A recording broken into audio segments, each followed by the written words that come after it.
Rupanya kabel iPhone ni dia tak sama dengan kabel Android. Kalau kita salah pakai, kawan-kawan, kita dapat satu soalan daripada kita punya followers. Dia tanya kita, kabel iPhone sama ke dengan kabel Android? Ni saya nak jawab dan kita pun buat sedikit research. Rupanya kabel iPhone ni dia tak sama dengan kabel Android. Jom kita tengok daripada segi fizikal dalaman dulu. Mari kita tengok. Saya tunjuk lain dan lain lah. Okay, kalau kita tengok yang ni iPhone original, yang ni Android.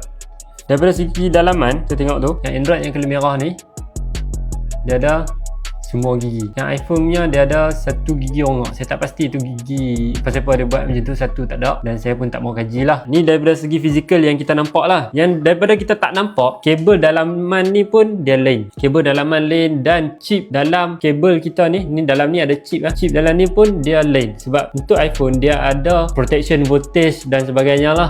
Yang tu penting. Kalau kita salah pakai kabel Android pi cucuk iPhone kita, ni kita ada satu contoh iPhone 16. Damage dia dekat charger IC disebabkan oleh pakai kabel yang Android. Tapi nak pakai kabel Android pun boleh, tapi kena cari yang MFI, made for iPhone, MFI. Contoh yang ada MFI, kabel Ugreen, kabel MacDudu. MacDudu pun ada yang ada yang tak ada. Apa kena pilih betul-betul. So dia tak rosak bila hampa cucuk, dia tak rosak terus, tapi dia makan pelan-pelan. Maksudnya kalau hampa pakai hari ni, dia tak rosak hari ni, dia akan rosak, tak tahulah, ikutlah jangka hayat dia kan, jangka hayat IC yang ada dekat board hampa ni. Contoh hampa pakai current voltage tu tak stabil, pump terlalu tinggi macam mana ke, dia lama-lama dia akan rosak. Dia ambil masa lah. Kadang ada orang sampai 3 bulan, dah sampai 6 bulan, ada setahun pun nak rosak. Yang tu disebabkan oleh kabel yang hampa pakai ni tak ori. Alright, jom kita tengok macam mana kita tukar charging IC ni disebabkan oleh kabel yang tak ori. Right, let's go.